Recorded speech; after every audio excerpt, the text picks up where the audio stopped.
What if I told you that one woman's courage could save an entire nation from destruction? That her boldness would shake the very throne of an empire? You've heard of Queen Esther, but her story is more than just a tale of beauty. It's one of destiny, faith, and the extraordinary power of God's timing. In the ancient kingdom of Persia, a kingdom where wealth and power reigned supreme, one king's decision would lead to a ripple effect that could change the fate of millions. This is the incredible story of Queen Esther, a woman who found herself at the crossroads of peril and providence. King Xerxes, ruler of Persia, was known far and wide for his extravagant feasts and displays of power. His palace was a symbol of his great wealth, and his reign, marked by grandeur, reached every corner of the vast Persian Empire. But it was on the final day of one such feast, after days of indulgence and revelry, that a decision was made that would send shockwaves throughout the empire. The king, in his drunken stupor, demanded that Queen Vashti appear before him and his guests, wearing her royal crown to display her beauty. But Queen Vashti refused. She would not be paraded for the king's amusement. Her refusal, though an act of courage, greatly angered King Xerxes. His pride was wounded, and in his wrath, he cast her aside. The king, consumed by rage, decided to banish her from the palace. With Queen Vashti gone, the king, eager to replace her, issued a royal decree to search the kingdom for a new queen, one who would fit the king's desires for beauty and obedience. From every province in the vast empire, young women were brought to the palace to undergo a year of beauty treatments, preparing for their chance to win the king's favor. Among these young women was Esther, a Jewish orphan raised by her cousin Mordecai. Esther, though beautiful and wise, carried with her the burden of a secret.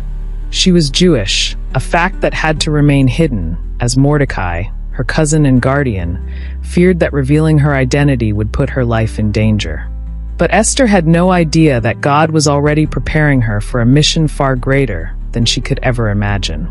Esther, with her beauty, grace, and intelligence, quickly caught the eye of Haggai, the king's eunuch, who was in charge of the women's quarters. He took an immediate liking to her and provided her with the best food, cosmetics, and 7 maids to serve her. Esther, however, remained humble. She asked for nothing more than what Haggai suggested, showing her wisdom and trust in God's plan. When the day finally came for Esther to be presented before the king, she stood before him, a picture of beauty and grace. King Xerxes, upon seeing her, was captivated. His heart was drawn to her in a way that no other woman had ever captured his attention. And so, in that moment, Esther became the new Queen of Persia, though the king had no knowledge of her true identity. Esther's rise to power was swift, and the people of Persia celebrated her as their queen. But behind her beauty and royal title, Esther was a woman of great faith and deep wisdom. Little did the king know, Esther was the key to saving the lives of her people. But her story was far from over. One day, while sitting at the king's gate, Mordecai overheard a plot to assassinate King Xerxes. 2 of the king's own guards had conspired to kill him. Mordecai immediately informed Esther of the plot, and she, in turn, passed the information to the king in Mordecai's name. The king's life was spared, and the would-be assassins were executed. This act of courage by Mordecai was recorded in the king's chronicles, but little did he know that this would set the stage for a greater challenge. At the same time, a man named Haman was rising to power in the kingdom. Haman, the king's highest official, was appointed to a position of great honor, but his heart was filled with pride and arrogance. He demanded that all who served the king bow before him. However, there was one man who refused. Mordecai, a man of integrity, refused to bow before Haman. His loyalty to God was unwavering, and he would not bow to any man, no matter his title or power. This defiance enraged Haman, and his fury knew no bounds.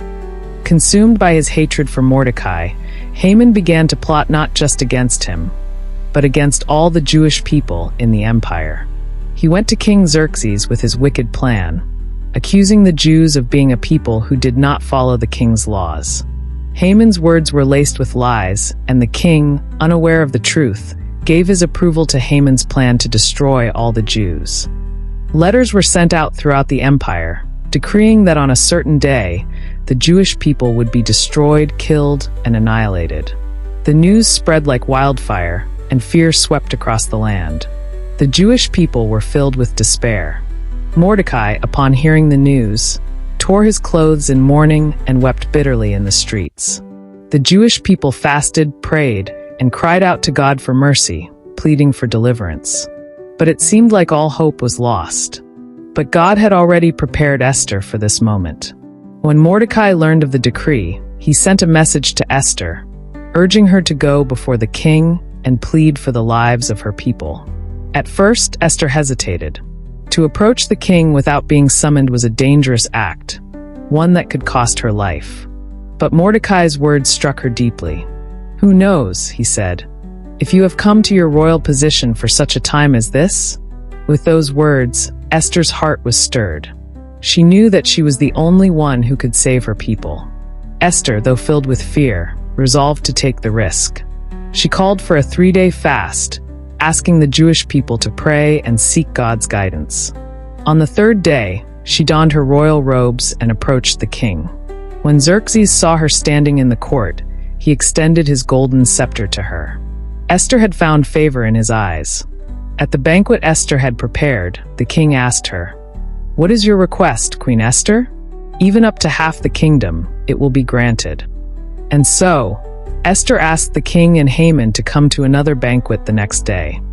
Haman, in his arrogance, was elated by the king's invitation. But when he saw Mordecai at the king's gate, still refusing to bow, his anger boiled over. Haman, in his rage, ordered a massive pole to be set up, one he intended to use to impale him.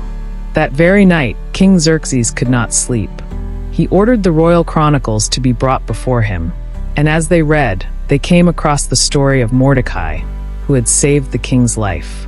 The king, eager to honor him, asked Haman for advice on how to reward the man the king delights to honor. Thinking the king spoke of him, Haman suggested a grand display of honor, with royal robes and a horse fit for the king. To his shock, the king ordered Haman to honor Mordecai in the very way he had described, leading him through the streets of the city in humiliation. Haman's pride was shattered. His plans to destroy Mordecai were in ruins. And when Esther revealed Haman's treachery at the second banquet, the king's fury was unleashed. Haman's fate was sealed, and he was impaled on the very pole he had set up for Mordecai. The king, in his mercy, gave Esther the estate of Haman, and Mordecai was promoted to Haman's former position. A new decree was issued, allowing the Jews to defend themselves, and the Jewish people were saved from destruction. Esther's story is one of divine timing and courage in the face of overwhelming odds. It reminds us that even in the darkest of times, God is always at work, orchestrating events for the good of his people. Like Esther, we are called for such a time as this, called to stand firm in our faith and trust in God's perfect plan.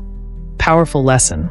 Esther's courage teaches us that even when we feel small, even when the world seems stacked against us, we are never too insignificant to be part of God's great plan. Esther stepped into her purpose, and in doing so, she changed the course of history. What is God calling you to today? Are you willing to take a stand, just as Esther did? Are you ready to trust God, even when the odds seem impossible? If you've been inspired by Queen Esther's story, don't wait another moment. Step into your calling today. Stand firm, trust God, and be part of his plan for this world. Like, share, and subscribe for more powerful stories of faith and courage. And remember, God's timing is always perfect.